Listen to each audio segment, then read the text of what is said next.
growth is stepping out before you have all the answers, stepping out before it's perfect. Um, just start walking and adjust along the way. And that had to become my new mindset. The future of dentistry belongs to the innovators. Welcome to Innovation in Dentistry. I'm your host, Sean Zayas, and I believe that the future of dentistry is going to be unbelievably great over the next decade and 2 decades. But the question isn't that. The question is, are you going to be part of what makes dentistry great?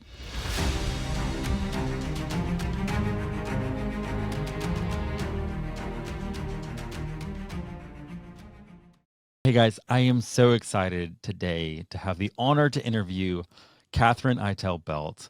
And Catherine, I just have to say, your reputation completely precedes you. I remember at a Vanessa Emerson event, you getting called to the stage and the standing ovation, the love, the respect that you had from everyone in the audience was palpable. And I was like, who is this woman? I need to get to know her. So thank you so much today for joining me.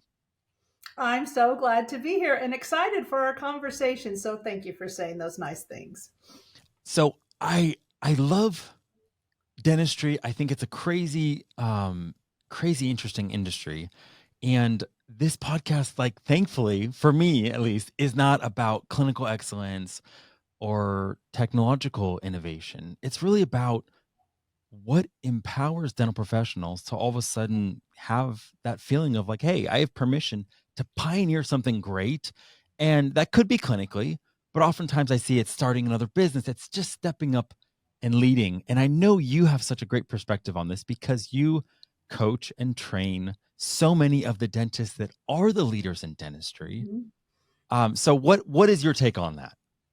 Oh, yeah. I think we all have a passion that's calling us. Sometimes it's to stay in our practice and be expert at something we can give to patients, but often there's a pull to expanding that outside the practice of dentistry. And, like anything, there's some fear of the unknown. There's some fear of the what if I don't make it? Of course, we all deal with imposter syndrome at some level. And so I think that's the human condition.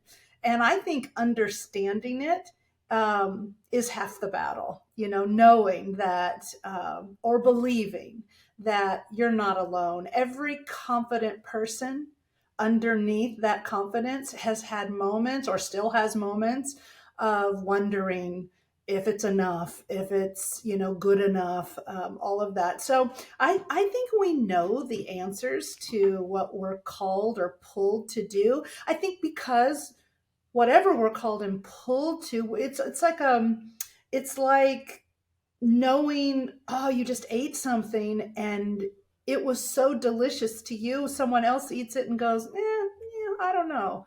Not so much. So it's a very individual. I'm interested. I was just coaching someone this last week, and they, two female dentists, just in the practice, in their normal dental practice, discovered and became interested in as mothers, getting children assessed from birth for sleep, for airway, for dental concerns, educating patients or parents on what to look for and what to expect along the growth journey for their child from infancy on, instead of having them be 3 years old or 5 years old or whatever the standard is for bringing them in. And so they have just exploded. They've exploded in their community, and now they're having a passion for sharing this with other hygienists and dentists and assistants, that there is this whole market of young parents that really don't have this information and are very willing to pay to have their child looked after and to be coached on what they should be looking for. So it's a good example of something they were interested in on their own, and now they're able to share that. And so I think just my take is that pay attention to what interests you and what piques you and what makes you, you'd stay up reading that book about because you're just interested. And then there's something there. There's a gem inside there of what might be calling you. Yeah. I think that's so great because oftentimes when I think of like how do you form a business model to bring value, in a business sense, we always say follow the pain. And I think appropriately so, or follow like your passion. So it's The like pleasure. Yeah. either like passion or pain, or like you Yeah. said, the pleasure brings you to something that has that resonance. Now, I'm curious, you're in dentistry, Yeah. you are a coach, you're a great trainer and speaker. What was it that brought you into this industry? Was it all of a sudden the pain of, man, dentists don't know how to communicate? I feel like I could fit that. Or was it just like, what was it for you? Well, it was two things. I got into dentistry, I'll tell you, not from a love of dentistry. I started in, it was a job. I was a dental assistant. I became a dental chairside assistant in Texas. You can, or at least back then, this was in the 80s, actually late 70s. Um, and you could just pull someone off the street and give them a suction and say, here's what you do. And that's what we did. And so I was in college, and I just needed a job to make my little car payment on my little car. And so it was a job. I did not love it. I didn't hate it, but I didn't love it. And I was, I think, a very mediocre dental assistant. And one of the things, I would say the first thing that happened for me, and I tell this, this is my opening story in my Courageous Conversations presentation and training. Um, I call it my colleague story because my boss had had enough of sort of this average employee. But instead of giving me the what for and telling me all the things that needed to change, and, he actually fired me and then said, I've got you. And he did. He had my final paycheck, slid it across the desk to me. And then he said, I'm actually laying off all my dental assistants. I'm never going to work with a dental assistant again. And I was like, what are you talking about? I mean, I get that I'm being fired. Please, I begged him, please, I can do better. I need the job. And he said, no, it's not that. He said, I think you're amazing. I think you're smart. I think you're personable. I think you've got a lot of the qualities I'm looking for, but you're just not focused. Like, it's not a love for you. And he said, but I've decided, not just you, I'm just not going to work with dental assistants. And I was like, I don't get it. And he said, well, let me make this really easy for you. Um, Starting tomorrow morning, I'm going to interview for a brand new position, and I'm never going to call it a dental assistant because that's not what it's going to be. Now, they may assist me, but I'm going to call this position a dental colleague. I want a dental colleague across the chair. I want someone who's in love with what we're doing, who's in love with learning, who's in love with staying a little bit into lunch or a little after work or on a Saturday for a CE course. They're pushing me to go to courses. They're in the game because they love it. And I don't have any doubt you could do it. And I hope you show up tomorrow morning for the interview, but no promises because it's a whole new job description, whole new pay scale, whole new title, everything. So I hope you show up. But if you do or you don't, we're good. I just realized that we're out of alignment, and you deserve to work in a place where it's fun for you, it's interesting, it's compelling. And I want you to have that experience. And if it's not in dentistry or it's not with me, then I want to set that free because you deserve to have more. And I deserve to have more. And I would rather work with nothing than have less. And that occurred to me today. It was brilliant. I was 19 years old. And so I did show up for the interview and I did get the job. And I worked with him for 7 more years. And I fell in love with dentistry. And it was because he he drew a line in the sand, but in a way that uplifted me. And I teasingly say in my speech that I walked out to my car thinking, why am I smiling? I'm holding my final page. I just got fired. I just got fired. But how is it that I feel better about myself than before he fired me? And I did. And that's a pretty amazing, courageous conversation. And so that's the basis of that teaching that I do. So I think for me, I got introduced to a way of communicating and a style of leadership that was rooted in how can we hold our standards high, and instead of demanding that people meet that standard, how can we invite them to meet that standard? And I was lucky. I got a really firsthand example of that early in my professional life and got to experience the benefits of it. So I am forever grateful for that man and for that conversation and for, I mean, I think I would probably still be working there today, but I got married. And so 7 years later, my then husband was transferred to California. And so when I moved to California, I knew I wanted to stay in dentistry because I had fallen in love with it. But the second thing that happened is I saw an ad in the newspaper that will be foreign to many of your listeners, but that's how we used to look for jobs. I picked up the local newspaper and there was an ad. Actually, originally, the ad was for a salesperson for a dental consulting business, and I sucked at sales. But very quickly, I had to sub for a trainer for that program. And the minute that I stepped into those shoes of trainer, I knew that somewhere in that world was where I wanted to be. And I realized that probably working inside the dental office for that brilliant man was the foundation that was going to, take me into teaching a different way from my experience. So I worked several years for that dental consulting company and didn't really love the company and what they stood for, but fell in love with teaching and coaching and watching people reach their potential.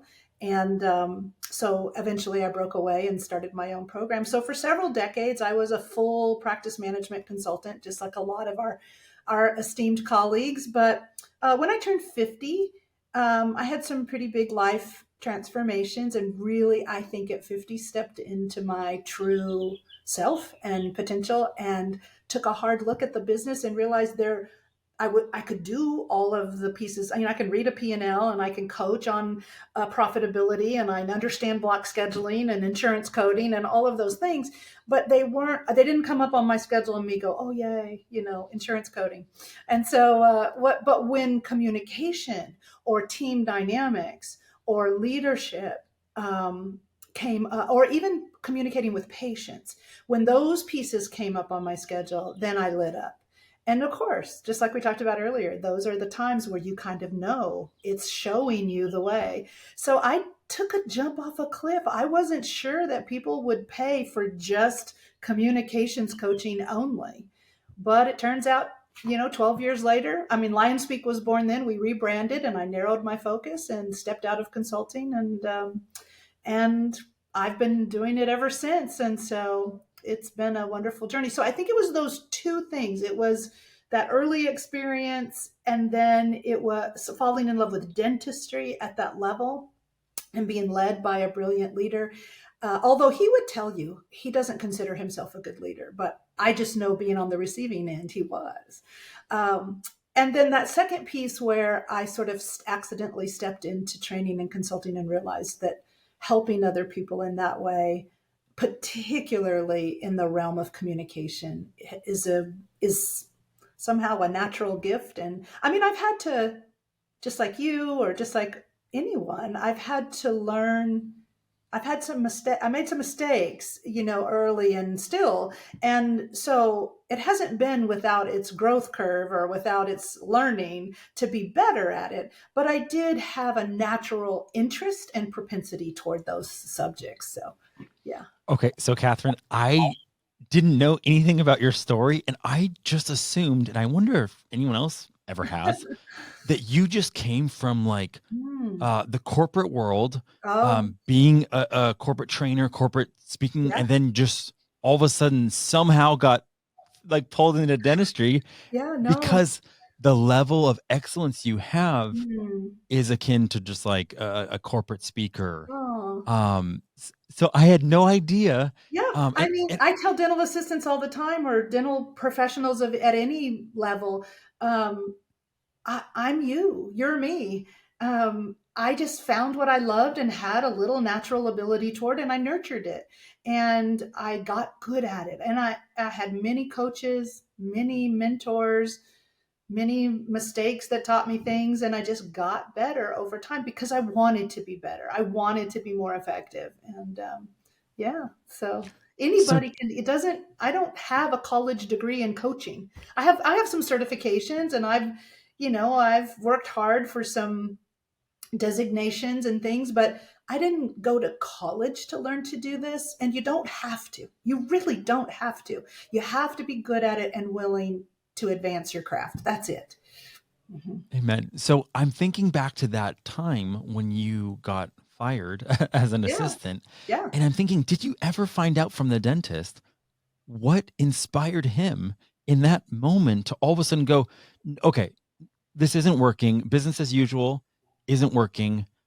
And I want to call this person, I don't know, almost like give them honor and not just Hmm. have them be an assistant, but somehow a colleague.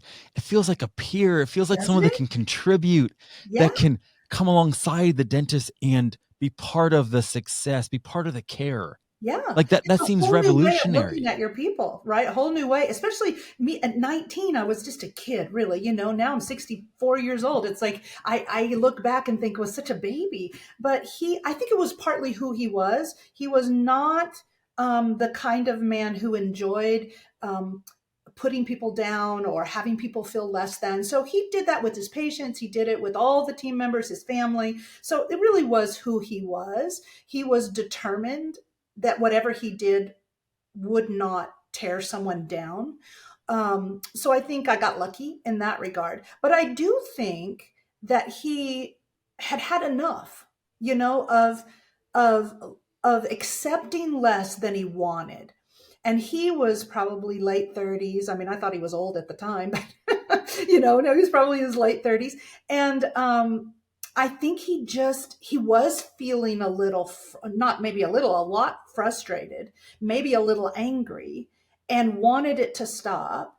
And I think saw my potential and just saw that I wasn't leaning into that potential and couldn't figure out why, and decided, I don't want to have this conversation out of anger or out of my frustration. I want to do it. So he waited till the end of the day, and I came into the consultation, and I remember thinking, this is going to be, I mean, I was smart enough to know I hadn't done very well that day. And I think I was expecting a discipline. I wasn't expecting to be fired, but I was expecting a disciplinary kind of conversation. So I was a little um, surprised by his demeanor being very calm, and sort of, smiled at me, welcomed me into the room, was like, okay, well, maybe I'm not gonna, and so I think it's so funny. Years later, probably 15, 20 years later, I'm speaking for the Texas State Dental Association, and he was in my audience. And I told that story, and he came up to me at the break and said, I cannot believe you told that story. And he said, do you always tell it? And I said, well, I tell it a lot. Is it okay? And he's like, well, yeah, but I don't remember it being, I mean, I remember it, but I don't remember it being that big of a deal. Like you. And I said, well, it's interesting, isn't it? And I tell that to my audiences. Like, to him, it was just part of being the boss and part of leading these young people that he had working for him. And, but to me, it was a pivotal life moment. And so I talk about the fact that we have these conversations every day. And 30 years from now, we're not going to remember the conversation or remember it very well or being significant. But someone we had that, for better or worse, is going to remember it. And it will have a major impact on them. So they matter. They matter. And it mattered to me and changed my standard for myself and for anyone in the future who would work for me, or the ways that I would coach other people to become leaders. And really, I've dedicated my career now and my life to helping people communicate like that, in a way that they hold their standard. They don't mince any words. They don't back up. They don't make excuses. They don't have to justify anything. They don't have to apologize for wanting something in a certain way. And yet, when they draw that line, it lifts people up. Even if they're going to part ways, they part ways uplifted rather than destructive, being destructive or tearing someone down. And so there are ways that you can learn to communicate that way with your family, with your neighbors, with your coworkers, with your team, with audiences, and with patients. That's what we teach. That's what we Okay, do. so that's crazy because now I'm connecting that, like, the day that you had a chance to start loving dentistry Yeah. because of this moment with this dentist is also like a day that you're able to use for inspiration when you became more of the consultant coach Right. leader. Right. So talk about a transformative time, but also for you to recognize that moment. I didn't Um, recognize it till later, but in retrospect, it certainly was I think we all have conversations we've had in our life that when we think back, we think, my life was different after that conversation, for, again, for better or worse. And that one would make my top five still today, Yeah. I Yeah. mean, I can see why. And, Uh-huh. as you're talking about the ability to communicate that way, I feel blessed because like that was like my mom. Like, Oh, yeah. um, Uh-huh. I was always nervous about having to, let go of someone that was on our team, and my dad Mhm. didn't like it. My mom could do it in a way that they would be like tearing up, thanking her for Yeah. the fact that Yeah. she loved them enough to To like set them free. Yeah. exactly. And Yeah. all of a sudden I'm Mhm. like, did they just hug my mom? Are they crying because they feel Yep. like they're Yep. like friends now and they feel so loved and cared for? And I'm like, how did she Right. do that? But it Right. is it is a gift. So my question is, um, and of course it can be developed. Like I don't want to say Right. it's something that is either innate and you're out of luck if you don't have it.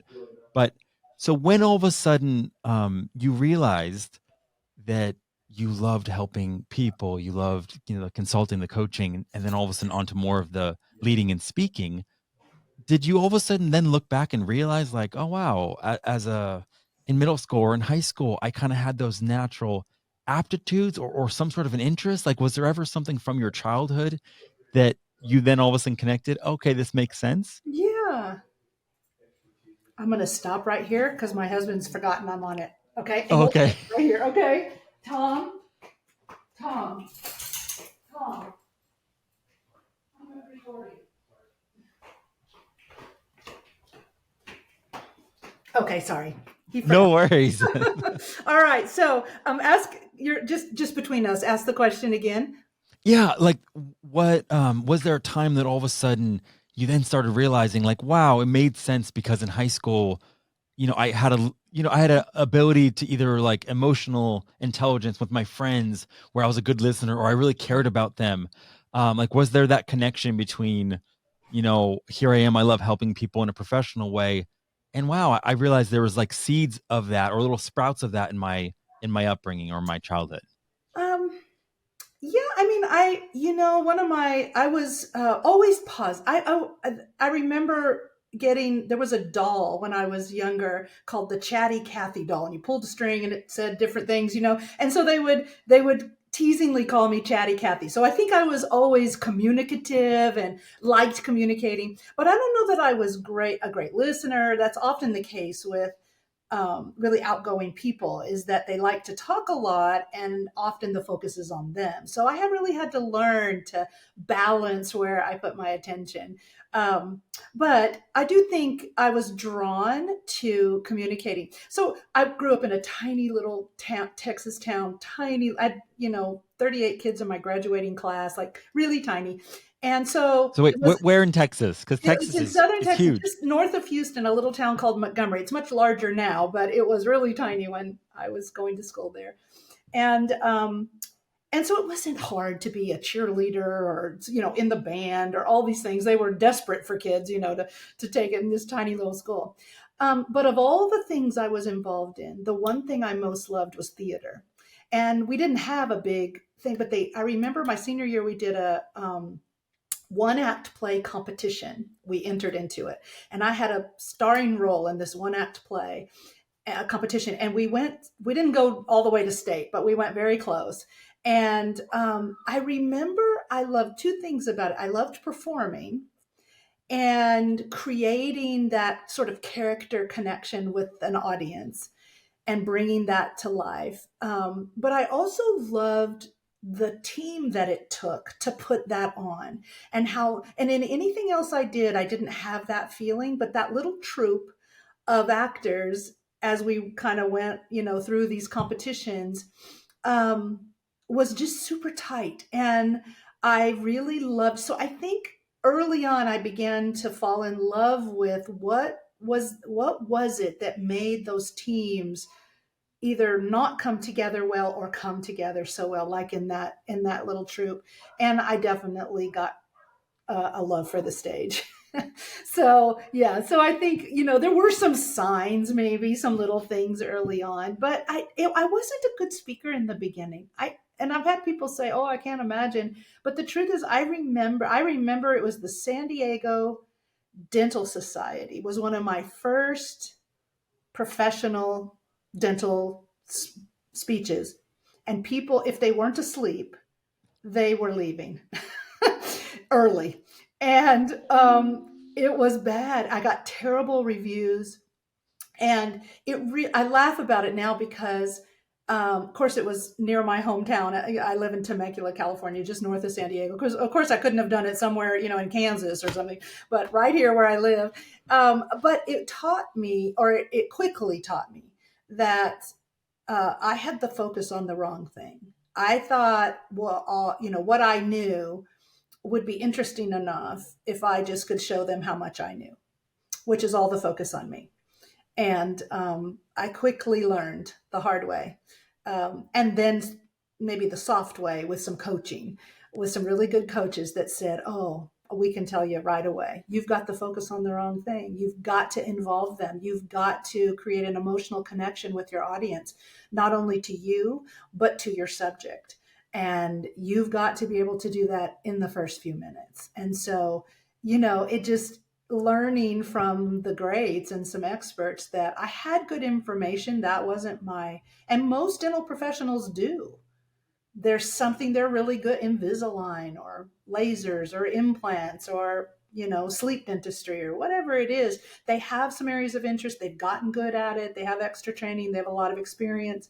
And so knowledge isn't, actually, I call it the curse of knowledge for speakers, because sometimes we think convincing the audience how much we know will be enough for them to want to listen to us and hear us again. And it's not that. It's how well we can deliver that information in a way that's digestible, hopeful, um, interesting. That's what makes people want to continue to hear us. So I had to learn all of that. But that's amazing that at that point in your life, you already had the humility to like, I need help. I'm going to get coaching. Like Hmm. I'm going to ask for help. Like that acknowledgement. Hmm. I've seen in like the top performers across every industry. Right. It's that whole, that's where I want to go. Right. And I can only get there if I seek, ask, knock, read, study, Mhm. get coaching. And Yeah. so that's amazing. In that journey to even just being where you're at now, Catherine, like so many people would love to have stepped out, stepped up, pioneered, led the way that you have. What was a mindset that you had to shed in order to get to where you're at?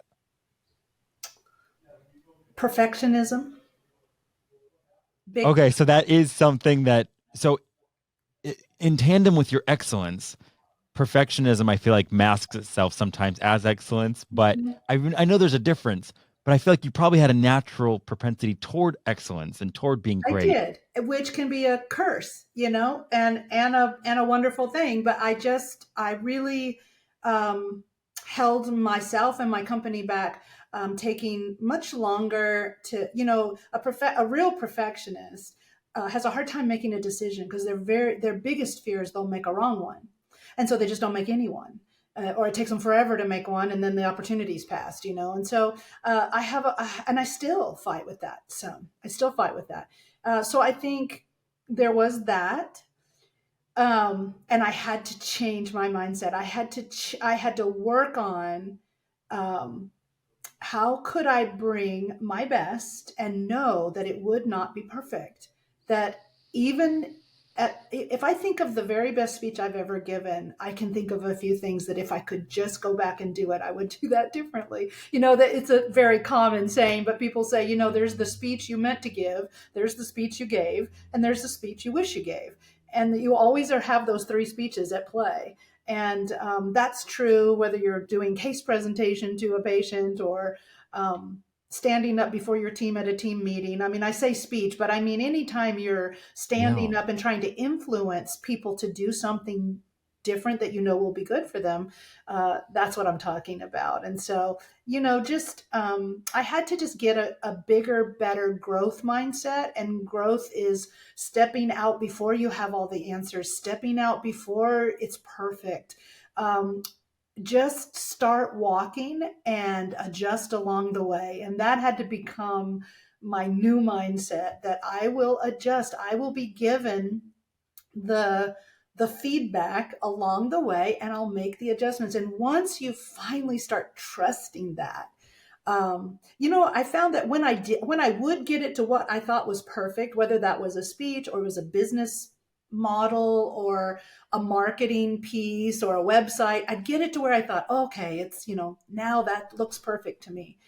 And then we would launch it, or we would start it, or I would give it. And then it always, the reality of it was different than I thought it would be. So after a lot of those experiences, you start to go, we can get this as perfect as we want, but the truth is, once we go, there's no other way to know what's missing or what's not working until we start walking down this path. So let's just go. It's good enough to go. The COVID really taught us that. Like, just like dentists, and I'm sure you guys had the same thing. I mean, the day COVID hit, um, big time, my schedule, every speech, every workshop, every training, everything wiped out. And I had to rally my team. Well, I did what they call the duvet dive, right? I hid under the covers for a couple of days and cried. And then after, we're like, okay, you got to come out and you got a company to salvage, And so I had to gather my team around, and we had to make a new plan. And we didn't have a lot of time, right? The bills are still due, and everything. People are still going. Do I still have a job? What do we do? And so, I had to get creative, and we had to roll things out that were not perfect, to stay in business, and we did. So I think those are good lessons for me and good mindsets to have as a business professional. Um, just start walking, and business and the market, clients, patients, they'll tell you what needs to be there, and but don't wait till it's perfect, because the best day to start was yesterday. So you just, yeah. It's like the best day to plant a tree was 10 years ago, right? Like, you just got to go. Yeah. Well, so that speaks to me so much because I think the same thing was my early journey was this whole like fear of failure. Yeah. And what would that say about me? And I remember so many times that my dad and I together, we'd have a great idea, we'd start baking it out, but we'd pull the plug on it still in the boardroom Right. before it ever had a chance to interact with the marketplace. Right. So Right. over like a 5-year period, I remember we put the kibosh on so many things Mhm. because we almost felt like we had this pressure. We had to hit the home run. Sure. Sure. And all we did was rob ourselves of all those opportunities to actually learn. So that's what Learn. I tell people, Yeah. like Hmm. learning doesn't take place when you're planning and theorizing. It actually takes place once you've launched and you And see how the market implement. Yeah. responds. Hmm. Yeah. Yeah. That's where the learning absolutely takes place. And I just know that the path is going to wander, and it has brought me to places I never could have predicted. Like, I'm writing a book right now on courageous conversations. Well, 12 years ago, when we decided, okay, we're going to try to make a go of just being a communications coach only. Um, and we started having some success with that. But I always, in the beginning, thought we're talking communications coaching. That's what or leadership communication. That's what we're talking about. But everybody, well, I would give the leadership communication speech, or we'd go in to do some training inside of a company or a practice.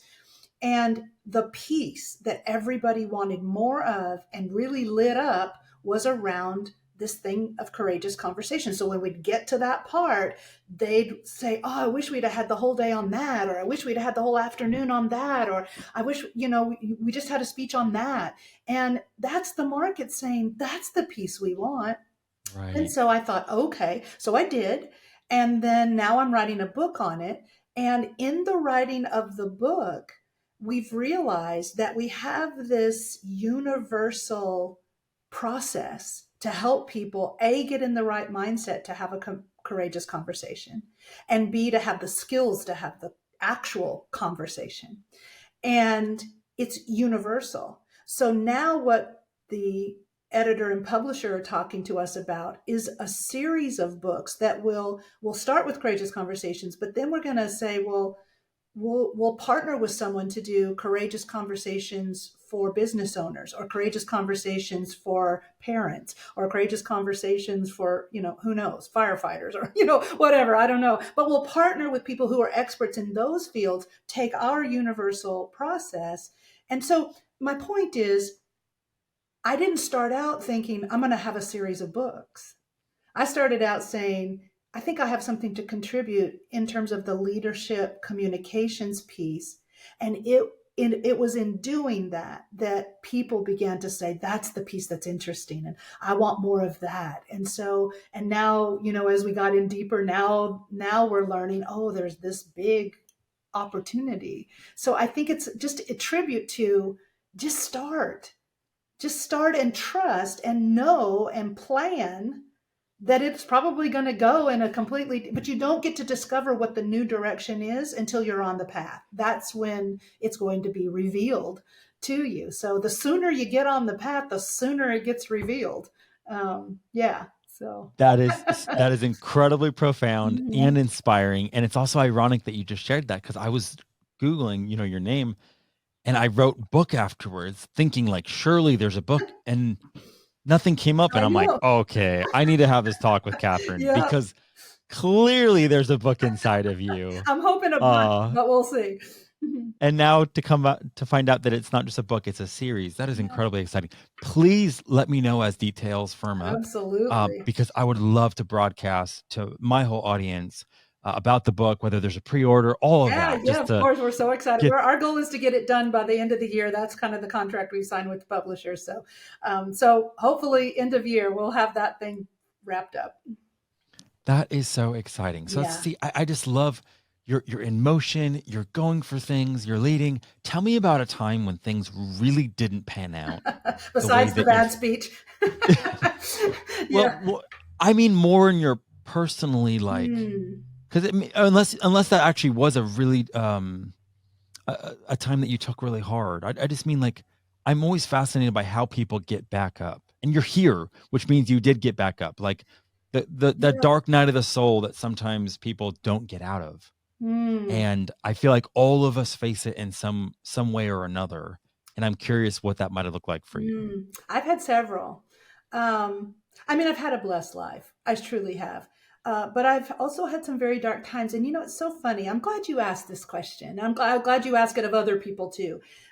Because I think it's easy to put people who are ahead of you in the game of business or the game of life, people who are a little bit ahead of me, I tended to put on a pedestal.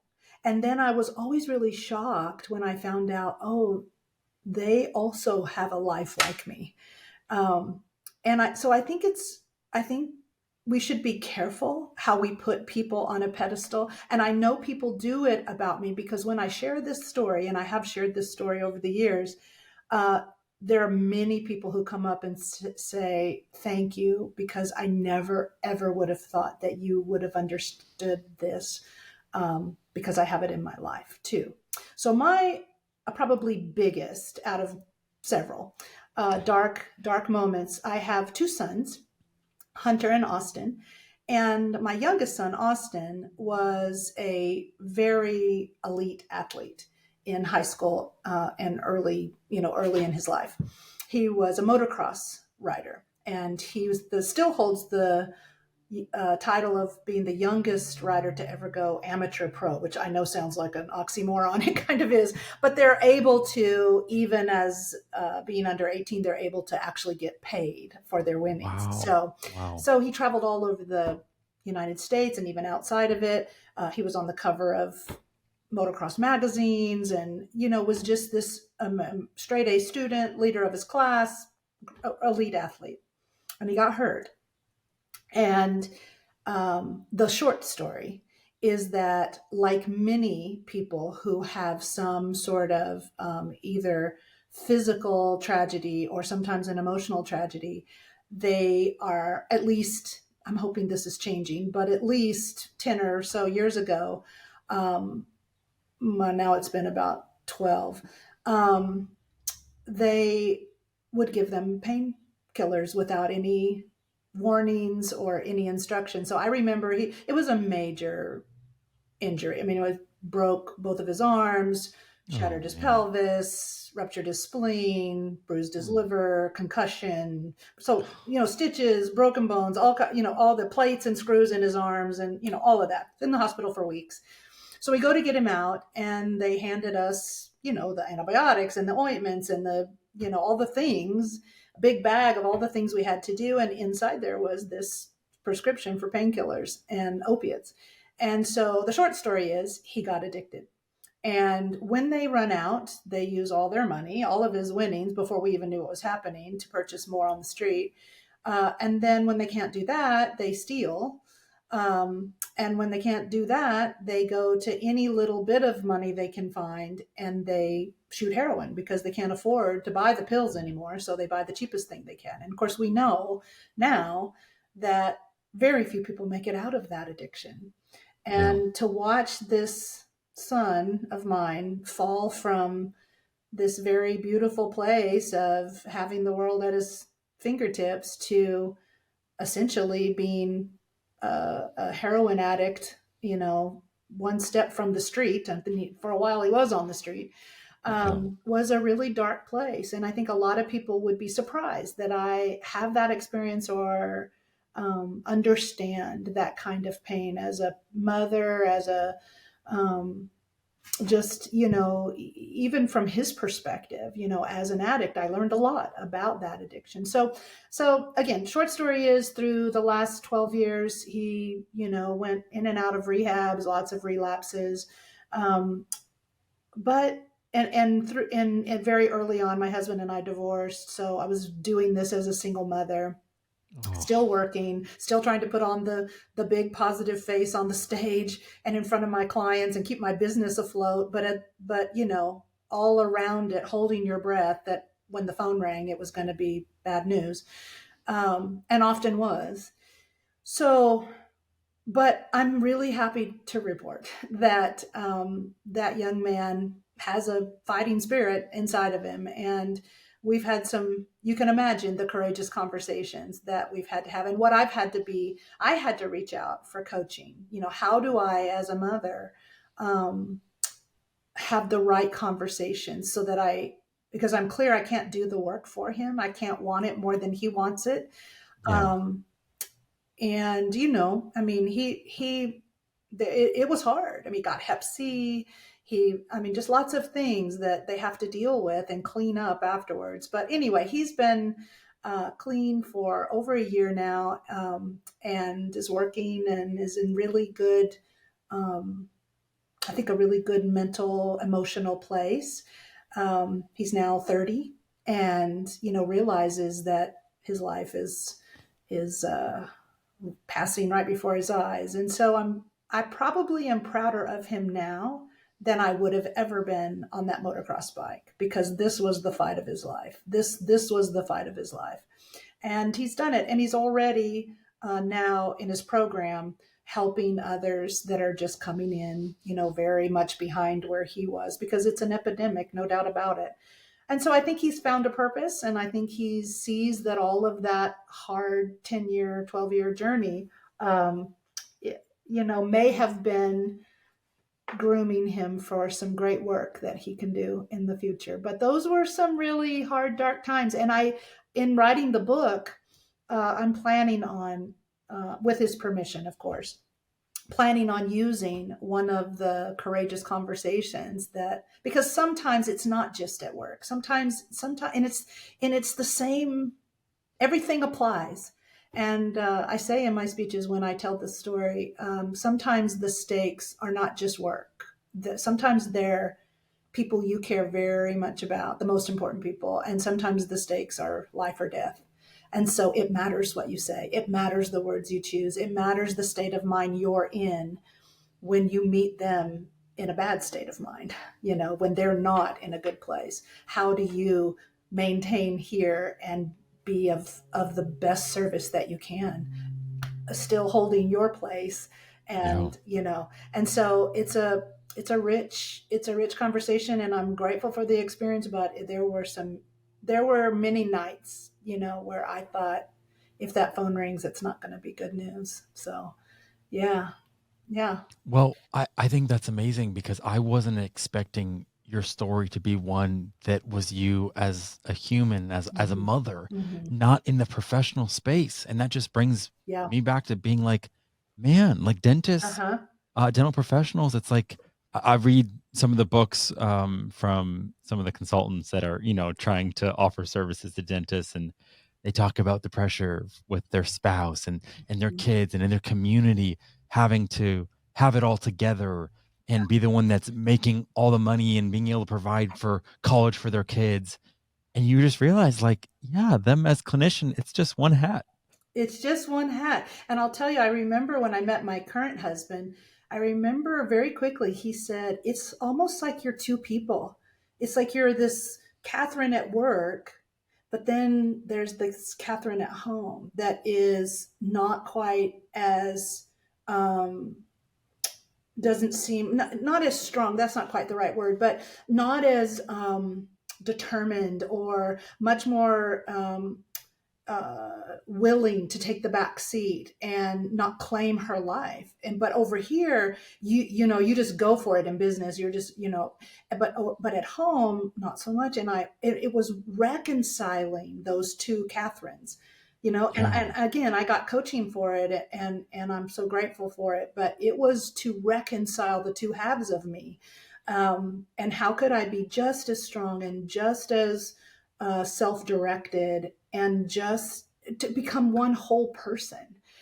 So that meant being slightly different at work, more transparent, more real, and then being stronger at home, where I had to draw some lines and I had to have some boundaries, and I had to have unbounded love and forgiveness, and hold that space, and hold the expectation that he would find his way out. It's a very tough thing to navigate, but I only share it. Well, I share it for couple of reasons. I want people to have hope that whatever the challenge is, it might be different than that, but whatever the challenge is, that there is a good reason not to give up hope, because it was very easy for us. It would have been very easy for us. The statistics were not in our favor, and they still aren't in our favor. Um, but the second reason is that just don't put people on a pedestal, because it might not be that, but they're dealing with something, and it's just the human condition. And when you can say, I don't know what it is, but they've got theirs and I've got mine, and all we can do is just hold that space for each other, and know that these are human beings feeling their way in the dark, every single one of us. So yeah. Amen. Okay, so about your son really quick. Yeah, Um, it is so cool that he's at a place now where you say that he's almost like kind of getting to give back definitely. to those that aren't as far as he is. Mhm. And one might even say, his mom being the speaker that she is, like I could see him having a platform I could too. We've talked about someday. it. We've talked about it. How, when he's ready, if he's ready. I don't, he's got his own journey and he's got to make his own way. But I've said, I think there is a platform for this, not just in dentistry, but in the world, about the kinds of impacts that courageous conversations and courageous decisions can make in a life, and in the lives that you influence. And so we've had conversations about it, but I think he wants to get further down the road. In the addiction world, 1 year isn't is like a drop in the bucket. So I think a few more years, under his belt, and really having that independent life really secure for himself is what he's working on. All of his energy going there, and I think that's rightly placed. But I suspect, whether it's with me or somewhere on his own, I actually know in my heart that he's gonna make a positive impact on some lives in one way or the other. Yeah, One yeah. 1000%. It's like when we go through trials and tragedies and difficulties, um, there's always the gold that Hmm. we can find. Yep. And instead of being bitter or frustrated about what we had to go through, Yeah. we can realize, oh my gosh, as a Yeah. person, Hmm. I now have this perspective, or I now have this message, or I now have this resilience Yeah. and an ability to influence so that others don't fall in the way that I did. Hmm. And I think that's what's so beautiful about, I think, even what you do to just empower dentists to be able to communicate better, to be able to lead, to be able to be more real with their teams Yeah. so that they can have those honest conversations. And then I want to buy that book. You haven't written it yet, but that book about how you reconcile Mm, the two halves. mm, I find myself at times wondering if I have like almost like it feels like a split I personality know. because at Hmm. work there's a certain um yeah, there's a certain mindset, there's a certain way I go about leading, and then all of a sudden I'm at home with my wife and 5 kids and It's it just different. feels very different. Yeah. Hmm. And I would love to be more integrated, Yeah. and more whole.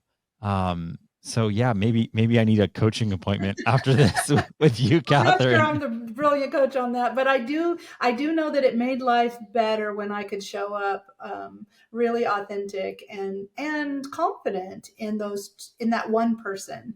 And it really is just about understanding yourself and knowing that you can have boundaries in both places and you can still love people through that discussion of your boundaries and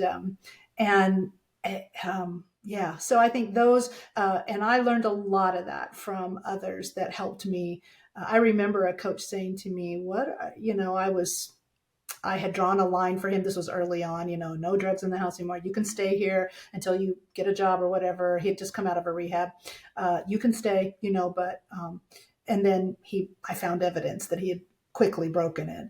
And I didn't hold my line. And so my coach said, so tell me about that, and I said, well, I don't know how to do this. I mean, we're dealing with really life or death kind of. She goes, well, tell me exactly what you're afraid of. I said, I'm afraid I'm going to get a call from the morgue, you know, and I don't think I can live with it. And she said, well, but you would only get that call if he continued to use, right? And I said, well, of course he is. And she goes, that's my point.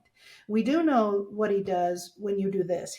He's several times gone back to using. So we kind of know the answer. And couldn't you get that call right now? Couldn't you get that call right now? And I said, I guess I could. And she said, so we're actually not preventing that because that's happening regardless. Wow. What if we tried what if you did hold the line with love, right? But you hold it. Yep. And what would he do with that? And so, having someone to teach you to have the courage to do it. And she said, let's practice it because here's what's going to happen. He's going to come at you with anger, and then he's going to come at you with tears, and then he's going to beg, and then he's going to go back to anger. And then and that's exactly what he did. But she had already practiced all of that with me so that when it happened, I was able to hold steady emotionally, and it was super helpful. So I can't claim all of the I mean, it. All I can claim is I wanted to do whatever I could to from where I was to make it possible for him to recover. Doing the recovery, it was his work and much harder, I think, than mine. So he gets all the credit, but I did get coaching for that, and so now faced with other hard things in my life, I'm able to lean back on those skills and say, no, I can still hold a pretty clear line and do it with love and do it with inviting people to join me if it works for them, and if it doesn't, I get it, right? And so, yeah, that's a And maturing, that happens. Yeah. that's what you're gonna go over a little bit of in the book, right? Yep, 100%. A hundred Okay, percent. okay. I That's what am the book is so about, is how do you okay. leave people whole and still. I mean, because I think business owners and managers in these consolidated dental practices, and they're promoting people into leadership, because it might be the hygiene team lead, but this is the first time that they've actually been called to lead a group of people toward an objective. And I think we're doing that often without giving them the skills to have these conversations and without knowing how to have a coaching conversation that leaves people feeling uplifted. and invites them into a different standard, you will probably fail ultimately. And I think we're losing people too quickly out of these positions, not because they don't have the talent, but because they don't have the skills. So the book is really about, and I think, wouldn't you agree, Sean, that we're living in a world where, I mean, just turn on the TV or turn on your social media. People have an inability, it's almost epidemic. Um, they have an inability to communicate respectfully when they have a 100%. difference of opinion or a difference of Right. perspective. And so helping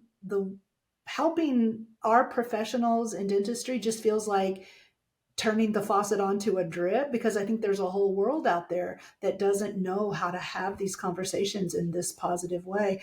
And I think when we learn it at work, we end up taking it home to our dinner table, and our children get to experience an example that they're not getting anywhere else. And I think that's worth putting out in the world, and that's really what the book is about. 100%. So, I would love to interview you Okay, during like the launch time good, period, good, whatever that pre-launch is, awesome. let me help. So in the spirit of honor, is there anyone in the industry that you would like to just like honor again as an innovator or as a pioneer? Hmm. Well, my early mentors are names that many of your listeners will remember. Linda Miles, she's been a tremendous mentor for me. Kathy Jameson, some of those early pioneers. From the speaking world, Mark LeBlanc, Paul Homily, and Naomi Rhodes were three people that had big influences on me. Currently, um, I would give a shout out to Vanessa Emerson. She worked for me for many years. That's where she started. She came to work as an assistant for me when I was early in my consulting career, and she got so good at marketing me as a speaker that she helped some friends, and pretty soon she had a business, right? And so I'm Yeah. so proud of her. I'm so proud of her, and it's funny how sometimes the student becomes the teacher. And I think she's really demonstrated that people can stretch out. I think it's taught me to let go and let people fly when they're ready. Yeah. Because I certainly didn't want to let her go, that's for sure. But she's gone on to really, improve our industry and improve a lot of lives. So, yeah, and just, I have some mentors now outside of dentistry, Sarah Cannell, Ann Duffy, some of the people that we know that really are really champions for women in dentistry and women in business and women in general. So I think those are some of the people that I really admire. Amen. Well, I mean, I can tell you, you were so generous with honoring people, and that is absolutely beautiful. Okay, so if someone's listening right now and they're like, "Man, I want to get a hold of Catherine to learn more, to hire her as a coach, or to speak somewhere," what is the best thing for them to do? Well, I would just maybe clear up what exactly we do. So, Lion Speak, the overarching umbrella is communications coaching, but we deliver it in three different lanes or sectors, if you will. So, one sector is patient facing communication, so telephone skills, um, a treatment presentation, and financial conversations. We help a lot of practices with the communication skills if they're transitioning off of insurance. So any of those patient-facing communications we do, we're sort of known as the unscripted communications coach, because we really believe people need to step into their authentic voice, but they need to have some guidelines. So we make sure we land the plane with whether it's on the phone or in person. So there's that. Then our second lane is team-facing communications, and that's where Courageous Conversations really lives. We do a lot of team retreats, team culture work, and leadership coaching for owners and managers or team leads. And then our third is, we describe it as audience facing communication. So we have a train the speaker and a train the trainer program. In that, we are super excited. We just launched a few months ago an on demand video series for how to become a great presenter. Whether it's to your team or whether it's from the stage, but how do you put your thoughts together? How do you organize them? How do you deliver them with interest, whether that's story or metaphors or something that brings color to the black and white logic? And then the video talks about how you move your body on the stage, how do you practice, how do you handle your nerves, things like that. So that's an on-demand, very affordable video series. We do offer coaching, Yeah. at this point, the videos are a prerequisite to the coaching because it's really the basics of it. And we're actually, I'm editing now, doing the final edits for a similar product for Courageous Conversations. So dental practices and business owners will be able to purchase the videos or access to the videos on how to have a courageous conversation within your practice. So I'm excited. We're hoping to have that out in just a few months. So excited about that. So the best way to reach us is probably to go to the website, which is lionspeak.net. So lionspeak.net. And then you can always send an email to info@lionspeak.net and let us know what your questions are or how we can connect with you. We do a lot of coffee chats, complimentary coffee chats. Just bring your issue, bring your question. It's kind of a no selling zone. If we're just hoping that you'll like the advice and want more. So, but we're happy to do a complimentary coaching session if there's something in particular. So let us know if we can help with that. And that's probably the best way. Our phone number is 800-595-7060. So that's another way to get a hold of us. Awesome. Okay. So here's my question for my close. Okay. Let's go back to 19-year-old Catherine, Mm-hmm. and you're walking down the street and you see her not too far off, and you know you only have one moment to communicate a brief sentiment to her. What do you share with her? 19-year-old Catherine. I would say be brave. Be brave. Be brave and follow your dreams. Follow your heart. I absolutely love that. Catherine, thank you so much. It has been easy to honor you as an innovator, as a leader, as a pioneer. I love what you're doing in dentistry. I think it's a crazy industry. Yeah. And it's just, I love where it's going. Me And it's too. going so many places because people are stepping up and they're making the change that they want to see. Yeah. So thank you so much for letting me interview you today. Well, thank you for having me. It's been a joy. Thanks for listening, and be sure to follow so you never miss an episode. To learn more about what's going on in dentistry, check out innovationindentistry.com.